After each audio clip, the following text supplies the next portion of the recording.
안녕하세요. 17강 72에 오신 여러분 환영합니다. 고맙습니다. 사랑합니다. 안녕하십니까, 홍현정 강사님. 네, 안녕하세요. 반갑습니다. 김영숙 대표님. 네, 얼굴이 그냥 아주 그냥 아우 생동감이 넘쳐납니다. 우윳빛이 그냥 가득 묻어 있는데, 네, 17강에 참여하게 된 동기가 어떻게 될까요?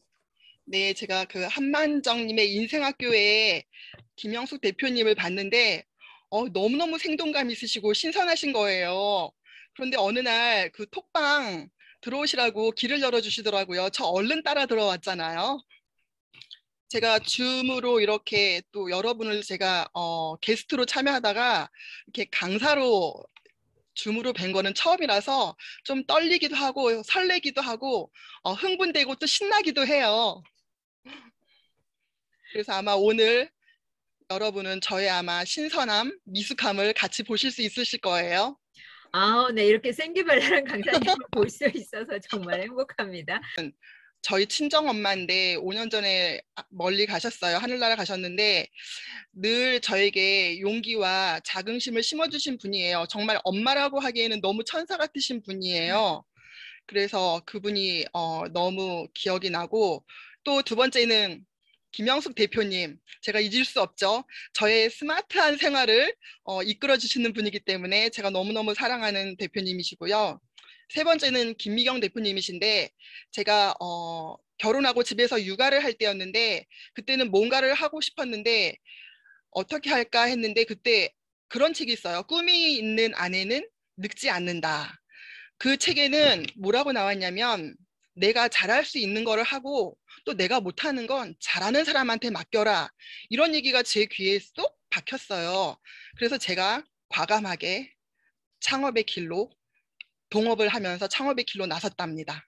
경영을 하면서 아무래도 리더십이 많이 필요했어요. 제가 전공이 이제 경영학 학부 석사까지 다 했는데 그래도 실무에서는 부족한 부분이 많이 있더라고요. 그래서 그런 책을 많이 읽게 되었는데 예치과 예치과에 관한 그 박인출 치과 의사 선생님에 관한 얘기 피그말리온 리더십이라는 책이 있어요. 그거는 김영한 저자님이 쓰셨는데 제가 그 경영 그 리더십 이야기를 읽고 업무에 정말 그 경영하는데 많이 적용할 점이 있고 지금 오래된 책인데도 지금 다시 읽어도 또 적용할 점이 있는 배울 점이 많은 책입니다. 그래서 그 책을 추천하고 싶습니다. 네, 고맙습니다. 감사합니다. 이렇게 화려하고 멋지고 또 아름다운 인생을 살아가는 우리 홍현정 강사님을 강사님으로 모실 수 있어서 행복합니다. 고맙습니다. 감사합니다. 새로운 얼굴분, 신선함이 넘치는 분들이 많이 얼굴 눈에 띄는데 저 정말 흥분됩니다. 제가 지금 살아온 낭독 감사 웃음으로 수익 내는 비결에 대해서 말씀드리겠습니다. 17강 72회 프로젝트 강의를 하게 된 홍현정 인사드립니다. 네, 감사합니다. 반갑습니다.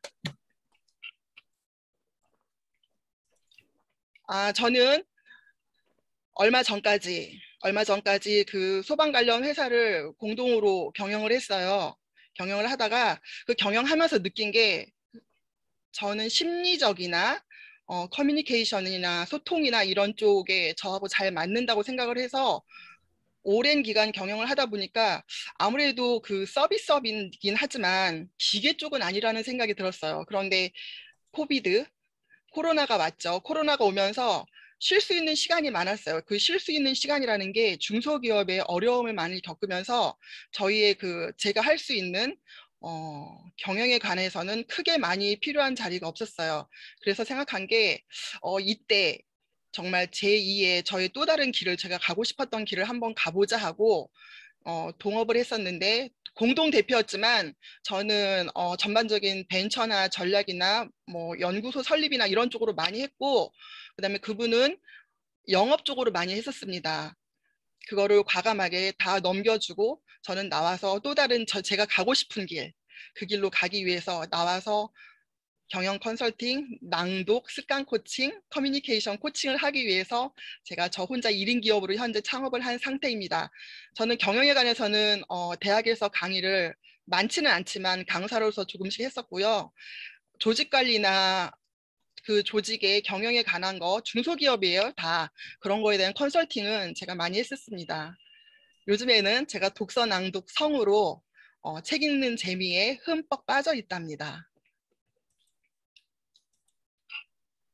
지금 사진 때문에 저는 내 멋에 사는 사람이에요. 하나님께서 보실 때에도 나는 두고 보기에도 아까운 사람이다. 이런 자뻑가예요. 그런데 저만 그렇겠습니까? 여러분들도 정말 누가 보기에도 부모님이 보시기에 또 자녀들이 보기에도 정말 아까운 사람, 또 무엇보다도 본인 스스로 아, 나는 정말 아까운 사람이다. 나는 정말 귀한 사람이다. 이런 마음을 갖고 사셨으면 좋겠습니다. 제가 그렇게 제 멋에 사는 사람이랍니다. 웃다 보니 삶이 변했다. 저는 잘 웃습니다. 잘 웃는 게 처음부터 웃는 게 아니라 연습했어요. 자, 그런 마음에서 한번 우리 다 같이 웃어볼까요? 제가 한번 워밍업으로 하하하 호호호 배를 두드리면서 웃은 다음에 여러분들도 같이 웃어주세요. 쑥스러우시면은 뭐 그냥 저 웃는 거 보셔도 돼요. 제가 한번 웃어볼게요. 워밍업이에요. 저희 긴장하면 얼굴도 긴장하신 것 같은데 강의는 제가 합니다. 긴장은 제가 했습니다. 한번 웃어볼게요. 배를 두드리면서 합니다. 배 난타하면서 하하하 호호호 하하하 같이 해보세요. 네. 하하하 호호호 호호호. 하하하 하하하. 호호호 호호호.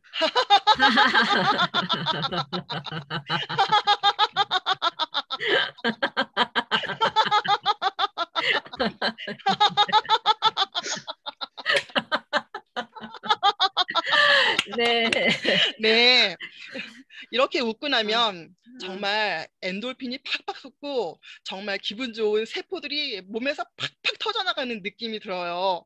이러니 제가 어찌하니 웃을 수 있겠습니까? 정말 웃게 됩니다. 근데 제가 웃는 포인트가 있어요. 예전에 처음에 웃을 때는 어느 TV 프로에서 봤는데 이경실 개그우먼 이경실 씨하고 어, 연기자 전원주 씨 웃음이 정말 건강에 좋은 웃음이라고 하더라고요.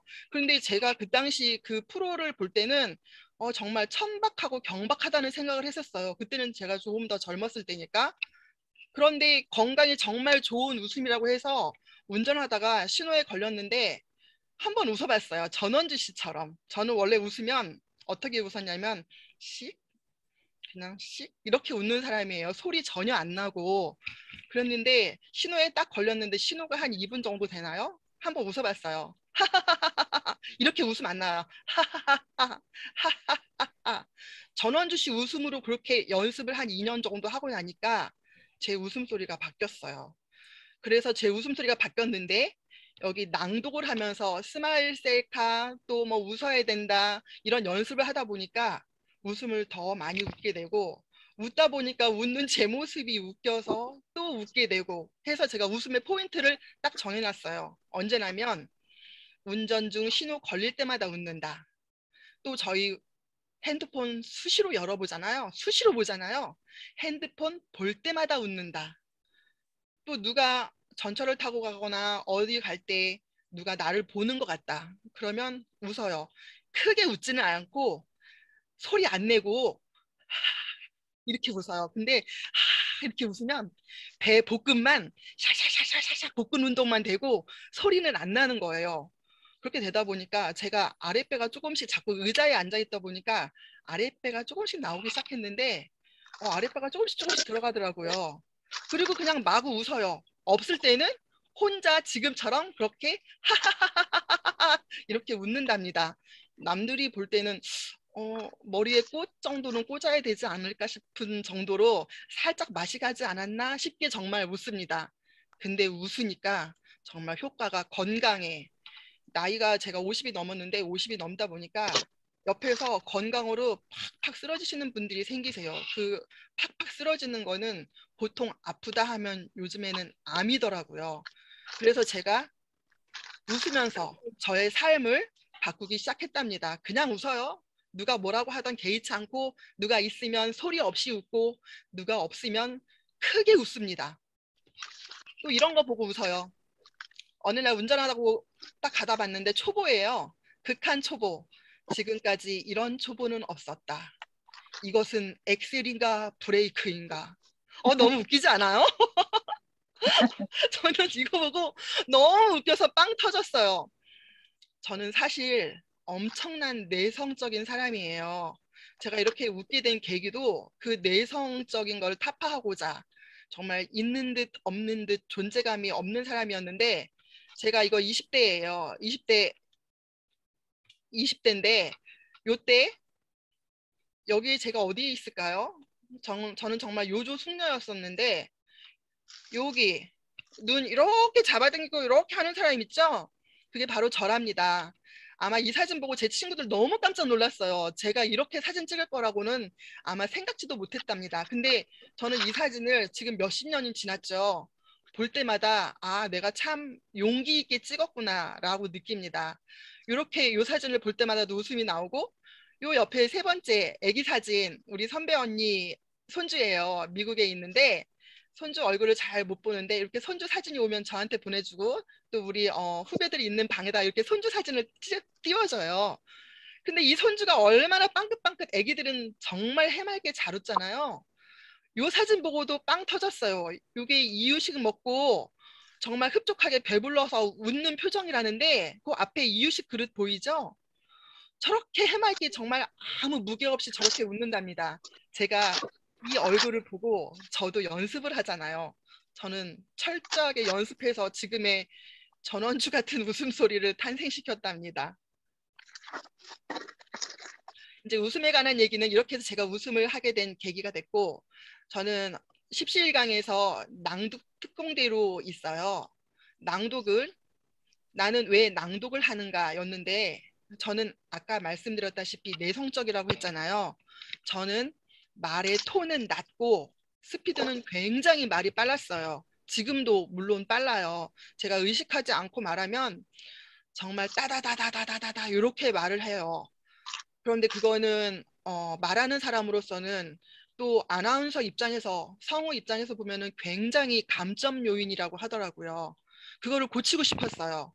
고치고 싶어서 제가 아나운서한테도 찾아가서 1대1 컨설팅도 받아보고 연습도 해봤는데 그거는 하루 이틀에 고쳐지는 건 절대로 아니더라고요.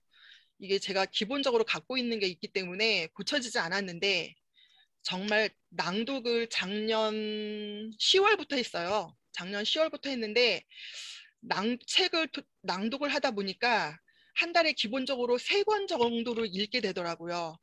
제 스피드로 읽습니다. 빨리 읽기도 하고 천천히 읽기도 하고 감정을 넣어서 읽기도 하고 하는데 감정을 넣는다고 하는데 제가 읽은 걸 들어보면 전혀 감정이 들어가 있지 않아요.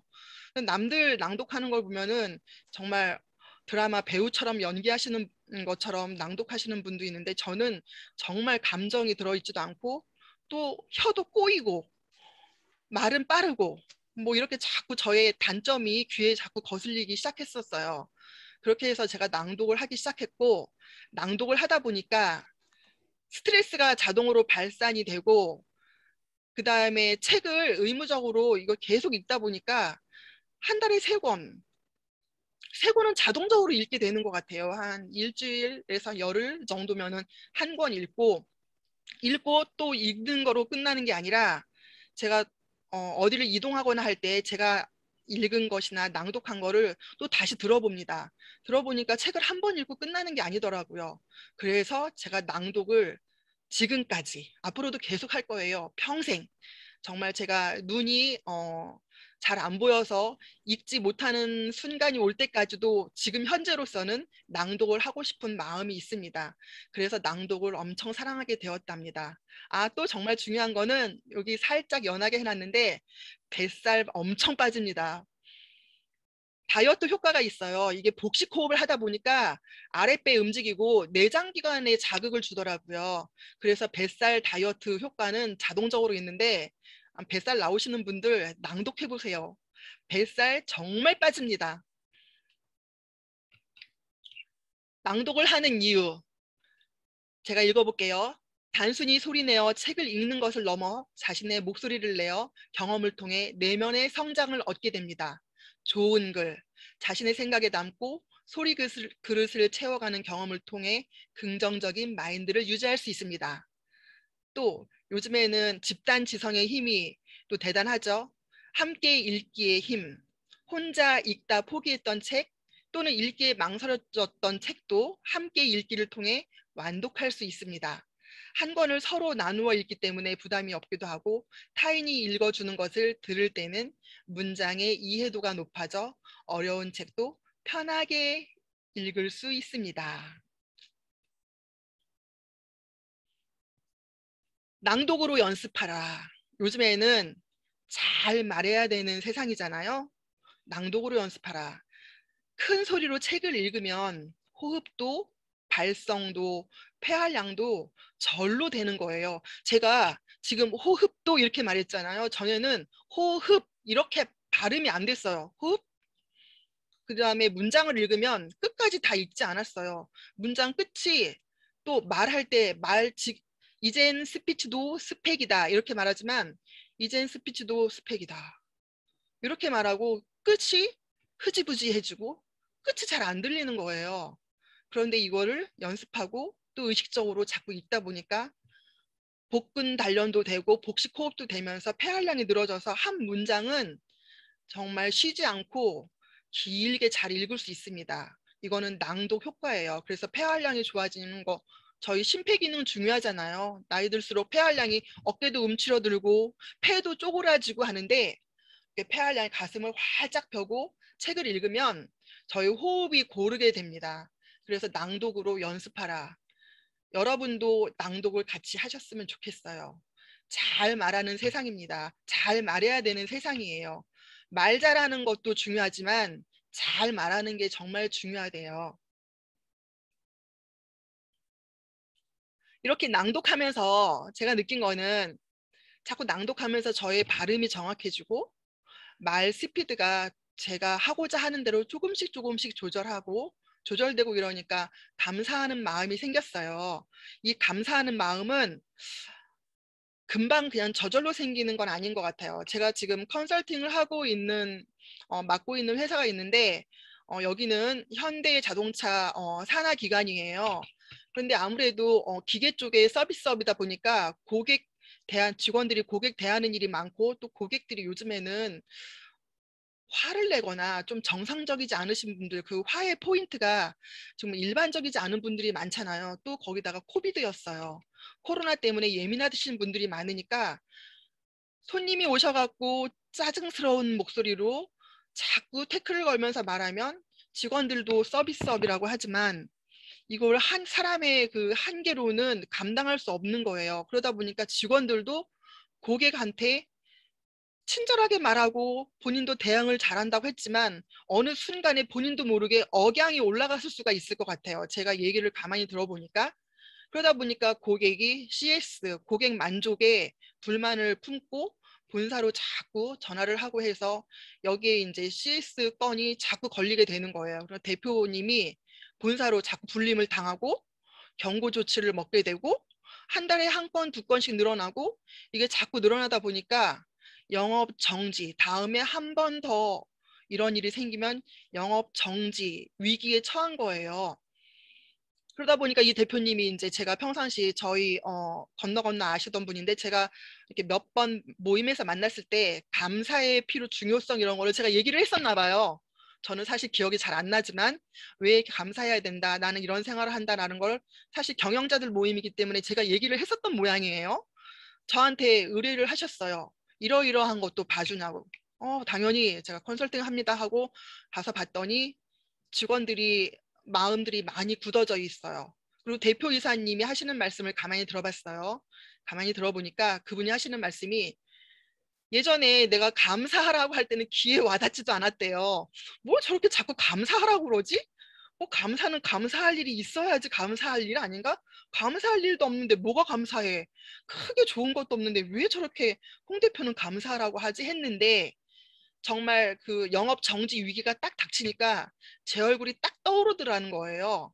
그래서 저에게 연락이 와서 제가 지금 컨설팅을 지금 현재 3개월 차 하고 있습니다. 아마 한 6개월 정도는 해야 될 것 같은데 이분이 지금 이제 어떻게 하냐면 본인이 감사에 대한 거를 직원 회의에서 낭독하게 한다고 본인이 자필로 막 쓰셨어요.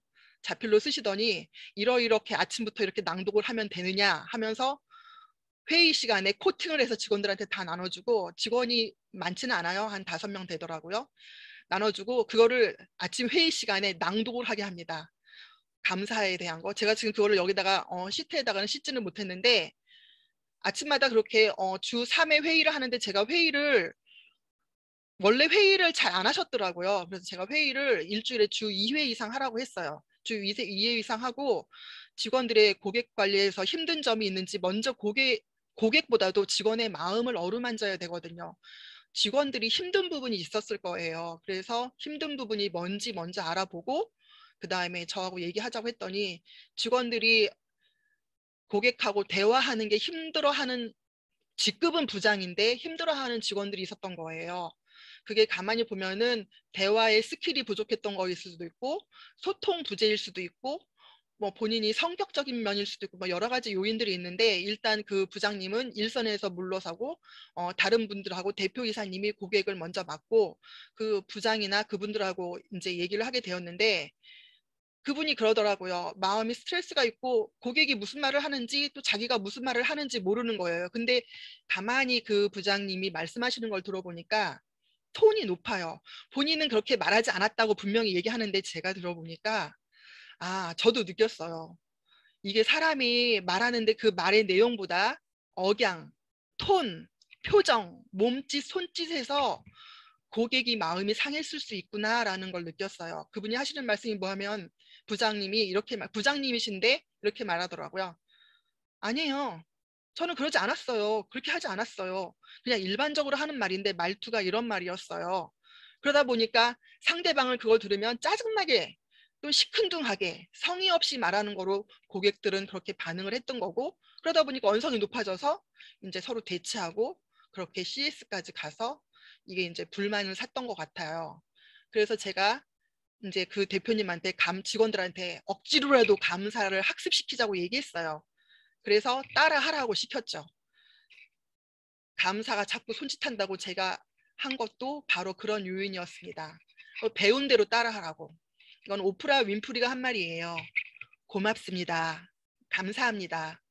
나는 진실로 복받은 사람입니다. 라고 말하지 않고 지나간 날이 단 하루도 없다. 오프라 윈프리는 밥 먹듯이 감사를 하라고 얘기했어요. 단 하루도 고맙습니다, 감사합니다라고 말하지 않은 날은 없었대요. 그런데 저는 저를 돌이켜보면 그러지 않았던 것 같아요. 정말 감사할 일이 있었으면 감사하지만 크게 감사하지 않았으면 감사하지 않았던 것 같은데, 저도 이 글을 읽고부터 연습을 했어요. 언제부터 연습을 했냐면, 눈 뜨자마자 자고 일어나면 감사합니다. 오늘 새는 안을 주셔서 감사합니다. 이렇게 눈 뜨게 해주셔서 감사합니다. 이렇게 하다 보니까 정말 감사하지 않은 것도 감사한 거예요. 뭐까지 감사하냐면, 정말 저희 아들이 지금 현재 둘째 아들이 공익근무요원으로 복무 중인데, 카톡을 하면 응, 응, 이응 2개 했어요. 남자라서 그런지 정말 짧습니다. 그런데 어느 날 길게 5글자를 써요. 저 배고파요. 이런 말 쓰면은 어머, 그것도 감사해요. 제가 정말 어떻게 보면 그거 하찮은 건데 그런 것까지 감사하게 되더라고요. 그러다 보니 제가 정말 감사하는 여자가 됐어요. 그래서 감사하다 보니 행복은 절로 들어왔어요. 행복하게 되고, 제가 이게 행복이구나. 정말 몸에서 짜증 날 때도 있고 힘들 때도 있고 벅찰 때도 있는데, 벅참에도 감사하고 이럼에도 감사하고 저럼에도 감사하고, 또 하나 감사한 게 뭐냐면, 오늘 아침에 새벽에 우리 낭독 특공대 독서 낭독 모임이 있었어요. 그런데 제 마이크가 안 되는 거예요. 여태까지 그런 적이 없었는데 상대방의 소리는 다 들리는데 제가 하는 말이 전달이 안 되는 거예요. 그런데 오늘이 바로 어떤 날이냐? 제가 오늘 강의를 하기로 되어 있는 날이잖아요. 저 얼마나 당황했는지요. 그 독서 낭독 모임이 거의 9시 정도에 끝났는데, 그때부터 그 스피커, 마이크를 해결하기 위해서 오후 6시까지 실갱이를 했어요.